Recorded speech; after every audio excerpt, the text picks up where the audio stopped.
Máme tu začiatok roka a médiá bláznia, že kto bude alebo nebude prezident.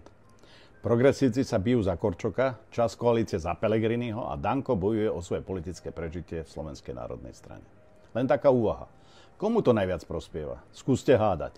Predsa pani prezidentke, ktorá môže situáciu využiť a akože zachraňovať Slovensko pred zlým Ficom a zlou vládou a rozhodne sa kandidovať, aj keď sa dušovala, že nie. Tento sľub jej totižto mal slúžiť iba k vylepšeniu jej imidžu.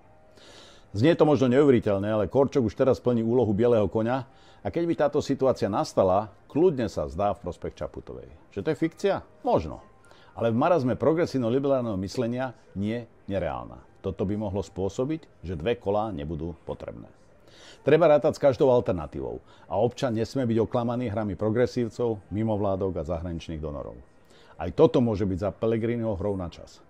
Je treba tiež podotknúť, že občan nepotrebuje znova Čaputovú ani Korčoka. Naopak, potrebuje prezidenta, pre ktorého bude na prvom mieste on ako občan Slovenskej republiky a jeho záujmy a potreby.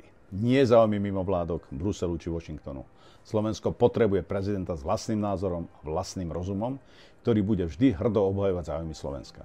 Voľby prezidenta budú tiež odmietnutím možného progresívneho obecnenia v budúcnosti. Áno, slovenský prezident musí byť vlastenec, ktorý bude stáť na strane občanov Slovenskej republiky.